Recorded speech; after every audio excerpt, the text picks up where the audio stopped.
Don't put your hands on the merchandise. Those cuffs cost more than your life, and frankly, you're contaminating the display. The sound of the slap was sharp, echoing off the classic mahogany walls of Aurelian fine tailoring.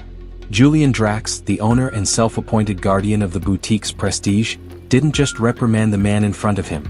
He struck him. With a stinging, open-palmed blow, Drax slapped Cassian Sterling's hand away from a rack of bespoke velvet blazers. Cassian didn't flinch. He stood perfectly still, his eyes narrowing as he looked down at the reddening skin of his hand, then up at Drax. Cassian was dressed in a charcoal cashmere tailored suit that was cut with such precision it made Drax's own designer outfit look like a costume. "I was checking the thread count for the regional audit, Julian," Cassian said, his voice a low, vibrating hum that seemed to rattle the crystal chandeliers hanging from the gold leaf ceiling. "Audit? You?" Drax let out a jagged, mocking laugh. He stepped closer, invading Cassian's personal space. He didn't stop at the slap. He reached out and grabbed the lapel of Cassian's charcoal suit, twisting the fabric in his fist. "The only thing you're auditing is the sidewalk. I know a nobody playing dress-up when I see one. You think because you saved up for a nice blazer, you have the right to touch the inventory of a four-generation institution?" Around them, the elite clientele, a woman in a vibrant mustard-yellow silk gown, a man in a deep emerald-green blazer, and a young couple in matching sapphire-blue cocktail attire, stopped their browsing. They watched with a mix of cold amusement and silent judgment.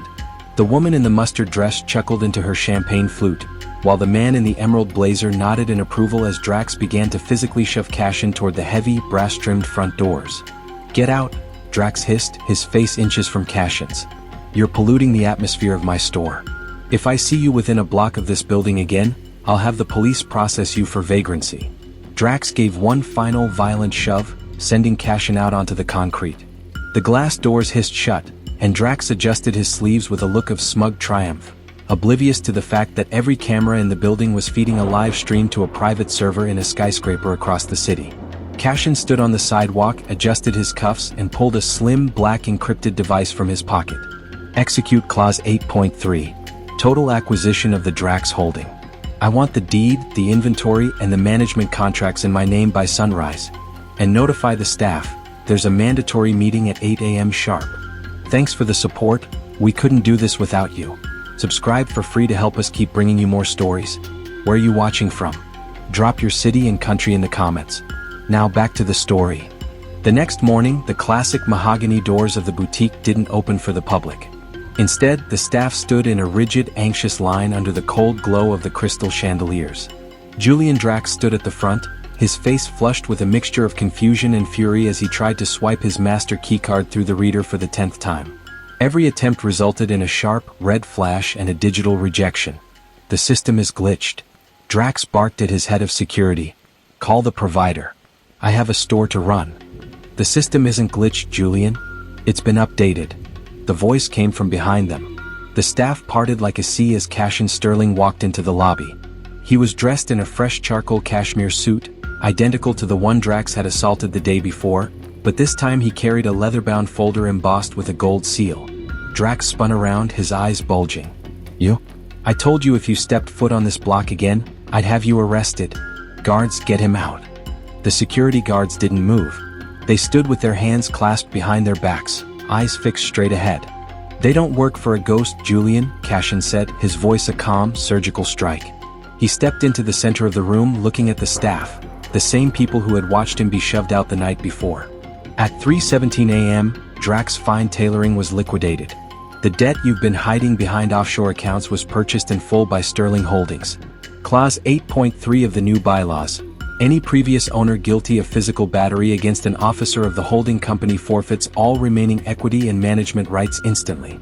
Drax's face turned a sickly, translucent shade of gray. You can't do this. This is my family's legacy." "Your legacy ended the moment you thought your hands were meant for hitting instead of helping," Cassian replied. He opened the folder and pulled out a single sheet of paper, the termination notice. "You told me I was polluting the atmosphere of this store.